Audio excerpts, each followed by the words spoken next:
congratulate the Right Honourable Lady on delivering her second budget. I hope she enjoyed it because it really should be her last.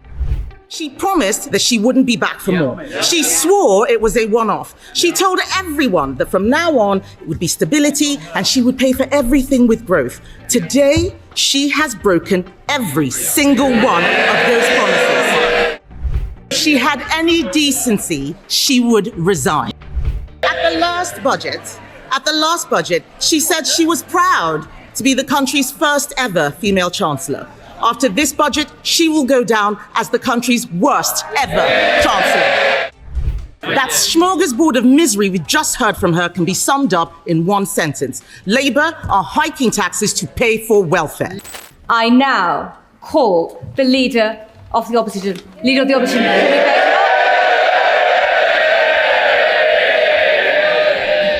Thank you, Madam Deputy Speaker.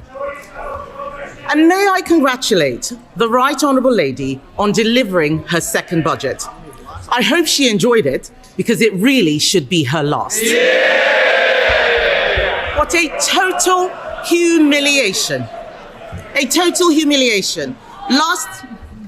Can colleagues who are exiting the chamber do so swiftly so we can focus on the Leader of the Opposition? Swiftly exit, quietly. Right. Leader of the Opposition. It's a total humiliation, Madam Deputy Speaker. Last year, she put up taxes by £40 billion, the biggest tax rate in British history. She promised that she wouldn't be back for more. She swore it was a one-off. She told everyone that from now on it would be stability and she would pay for everything with growth. Today, she has broken every single one of those promises. If she had any decency, she would resign. At the last budget, she said she was proud to be the country's first ever female Chancellor. After this budget, she will go down as the country's worst ever Chancellor.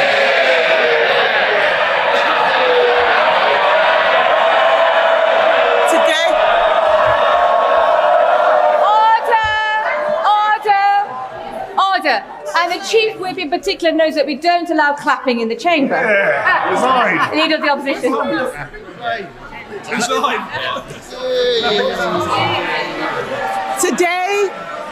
Today she has announced a new tax rate of £26 billion.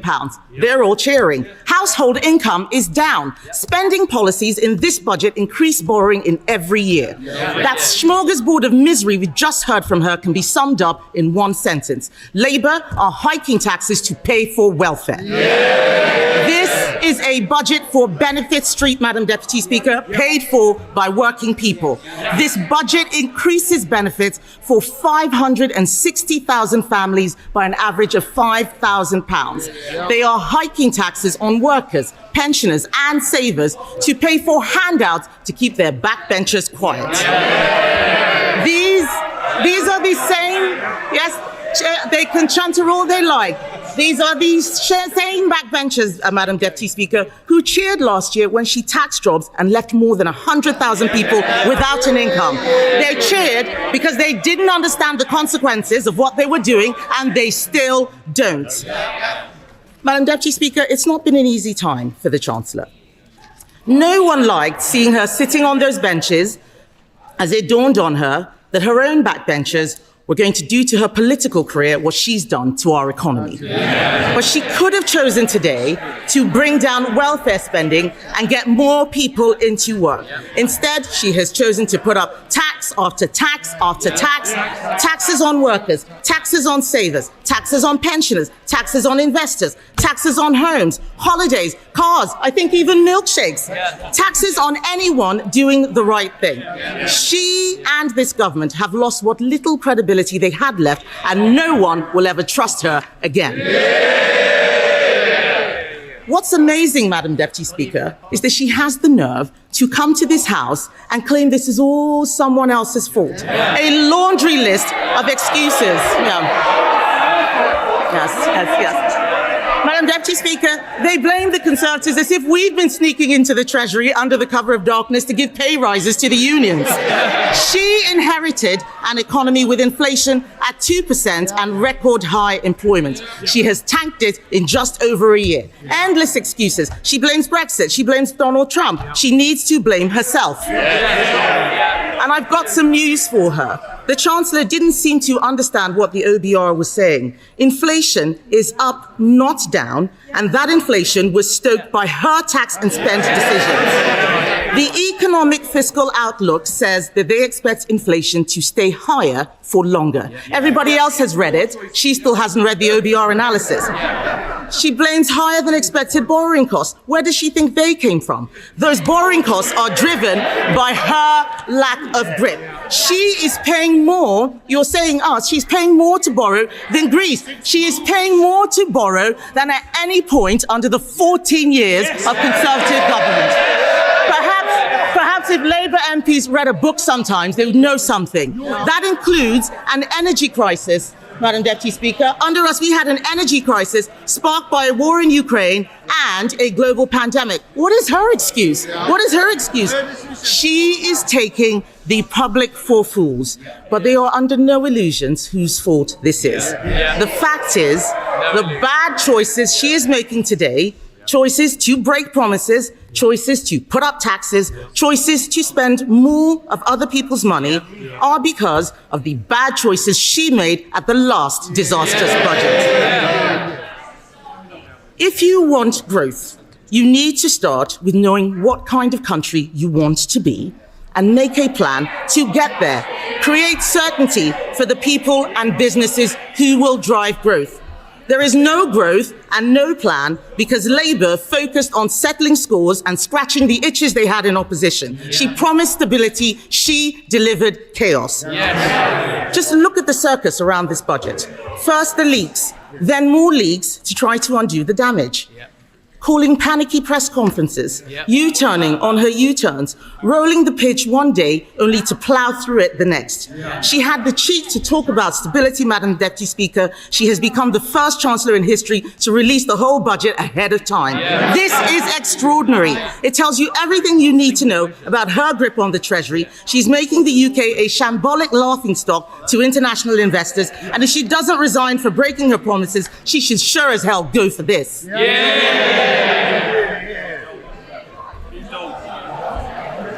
But, Madam Deputy Speaker, what have we got for all this chaos and disorder?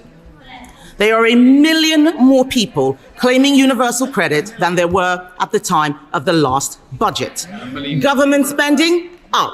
Welfare spending, up. Universal credit claimants, up. Unemployment, up. Debt interest, up. Inflation, up. And what about the things that you want to go up? What about the things you want to go up? Growth, down. Investment, down. Business confidence, down. The credibility of the Chancellor, and not just down, through the floor.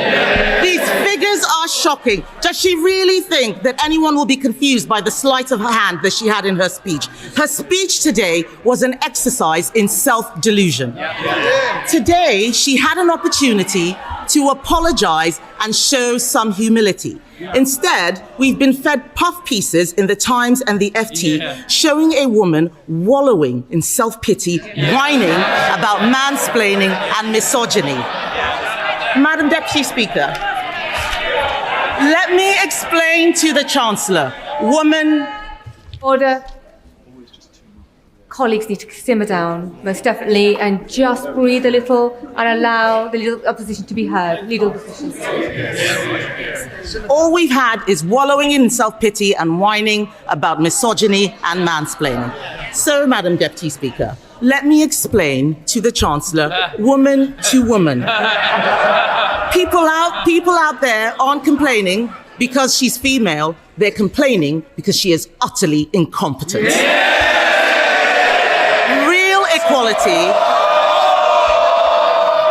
Real equality means being held to the same standard as everyone else. It means being judged on results. Take her bright idea, the Office for Value for Money. It's been closed down because it didn't save a penny. In fact, it cost the taxpayer £1.6 million. You couldn't make this stuff up. Madam Deputy Speaker, I've identified a way to save taxpayers huge amounts of money by sacking just one person, the woman sitting opposite. The ex-chief economist of the Bank of England was not mansplaining. He wasn't mansplaining when he said the uncertainty around today's budget is the single biggest reason growth has flatlined. What did the Chancellor think would happen when she went on breakfast telly to do an emergency public service announcement? I interrupt your Cheerios to bring you this frightening message about income tax. And then, unbelievably, she changed her mind 3 days later. No wonder people are in despair. She says she wants people to respect her. Order. Conservative colleagues are drowning out the leader of the opposition speech. So just be mindful, nobody will be able to hear her at home. Leader of the opposition.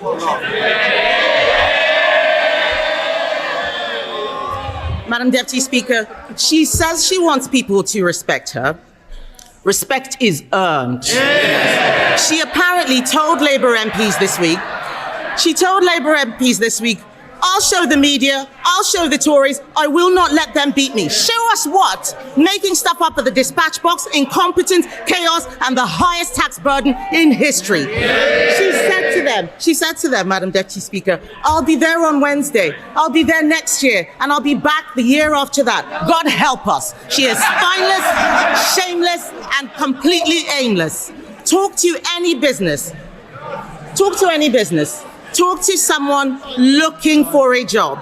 Unemployment is up every single month since Labour have been in office. They don't want to hear it, but it's true. They're shouting and complaining they cannot create jobs. It is the worst year for graduate recruitment on record. Are they proud of this?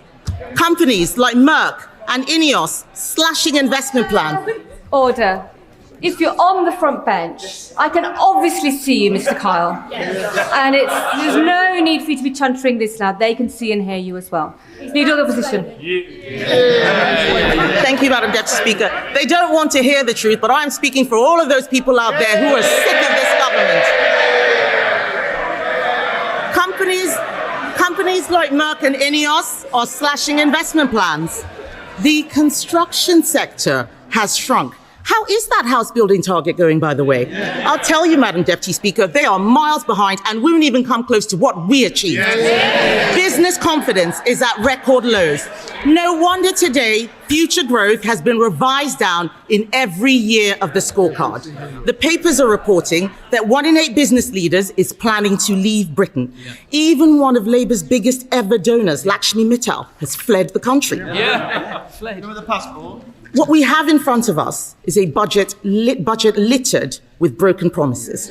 She stood on a manifesto which promised better returns for UK savers. Today, she's putting up taxes on savings, on salary sacrifice even. She promised to give pensioners the security and retirement they deserve. Today, she slapped higher taxes on people saving for their pension.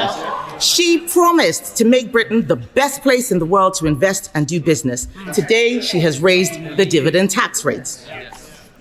She and the Prime Minister had already broken their promise to freeze council tax, but today she's decided to go even further, introducing a new property tax clobbering family homes that will only raise small amounts. This is Labour's Britain. This is Labour's Britain. People who work hard, Madam Deputy Speaker, people who work hard and save hard to buy their homes get taxed more, while those who don't work, who in some cases refuse to work, get their accommodation paid for by taxpayers.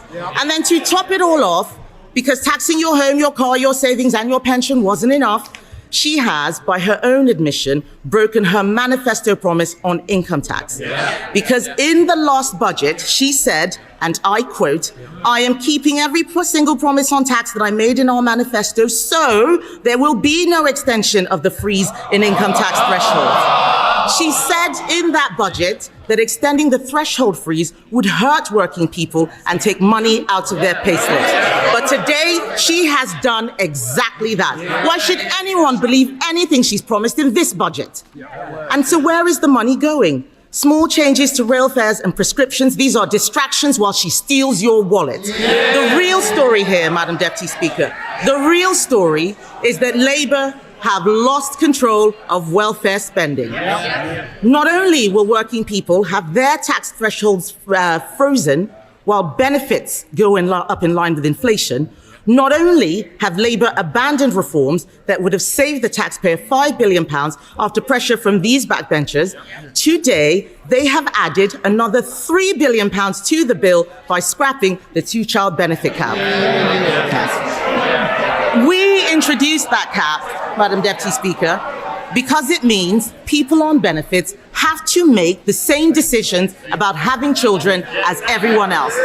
Even Labour voters know that it strikes the right balance between supporting people who are struggling and protecting taxpayers who are struggling themselves. Just this summer, the Chancellor admitted that lifting the two-child benefit cap was not affordable. But that was before the Prime Minister accidentally fired the starting gun on the race to replace him. So now he and the Chancellor are buying the votes of their own MPs with taxpayers' money.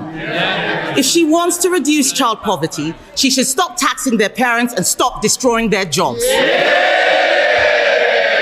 She congratulated herself on a new tax on landlords. Let me tell her this. Hiking tax on landlords will only push up rents. It will push landlords out of the market. The people who will suffer are the tenants. And then she talks about taxes on electric vehicles. These changes will hit rural drivers the hardest, but we know that Labour don't care about rural people. All this budget delivers is higher taxes and out-of-control spending. Nobody voted for this. The Chancellor must take responsibility.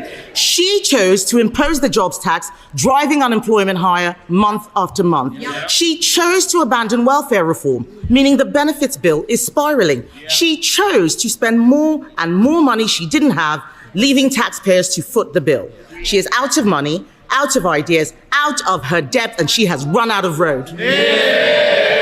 The country simply cannot afford a Chancellor who can't keep her own promises. Her position is untenable, and she knows it. She's talking to the Chancellor. Is he mansplaining to you, by the way? Is he mansplaining? Do you want some help?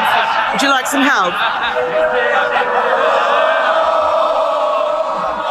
What the Prime Minister should do is grow a backbone and sack her. But he won't, because he knows if she goes down, he goes down with her. So we're stuck with them both, Laurel and Foolhardy.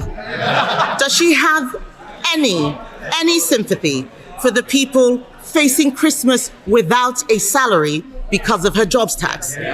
For the retailers who are suffering sleepless nights because of their plummeting Christmas sales? People out there are crying. Last year, we had the horrors of the Halloween budget. This year, it's the nightmare before Christmas. And as for her, she's the unwelcome Christmas guest, 10 minutes through the door, and she's eaten all the Quality Street, Madam Deputy Speaker.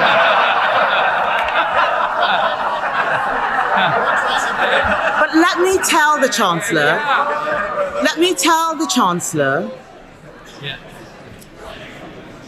the Chancellor something she has forgotten. Behind every line in today's Red Book is a family, a home, a lifetime of work and sacrifice. People are frightened, and they have every reason to be. The Chancellor has spent the last year terrifying them. Every decision that she and the Prime Minister make puts more pressure on the people who keep this country going. If Labour are the party of working people, why is it that every day under them, thousands more people are signing off work and onto benefits? It's Conservatives who are the party of work. The Labour Party should be renamed the Welfare Party. And they are making a mistake. The British public don't want higher welfare spending. They want people in work providing for themselves. They want to live in a country where hard work pays, where what you put in reflects what you get out. And we agree with them. There is an alternative. We Conservatives have set it out. This budget could have saved £47 billion, including £23 billion from welfare. She could have applied our golden economic rule allocating half of those savings to cutting the deficit and using the rest to cut taxes. Oh, they're all pretending they're not listening. It's the shame of the mess they've made. It's the shame of the mess they've made. Order. Mr. Vince. Mr. Thompson, you're so enthusiastic. I was worried you're going to knock Mr. War off his chair a moment ago, so we need to calm down and breathe, and we need to ensure that we can hear the Leader of the Opposition. Kemi Badenoch. Even the dog is laughing at the Chancellor, Madam Deputy Speaker. She could have applied our golden economic rule, allocating half of those savings to cutting the deficit, using the rest to cut taxes. She could have abolished stamp duty on homes to get the housing market moving, abolished business rates on shops to breathe life into our high streets. She could have introduced our cheap power plan. It saves a lot more money than what she announced would bring down energy costs for homes and businesses. That's what she should have done. She should be on the side of people who get up and go to work, people who take a risk to start a company, people working all hours to keep their business afloat. She should be on the side of the farmer, trying to hand something over to the next generation. The investor, deciding whether to spend their money in the UK or elsewhere. She should be on the side of the young person, looking for their first job. The saver, doing the right thing and putting money away for a rainy day. The pensioner, trying to enjoy a decent retirement. This country works when you make the country work for them. Only the Conservatives are on their side, Madam Deputy Speaker, and our plan for them is simple. Bring down energy costs, cut spending, cut tax, back business, and get Britain working again.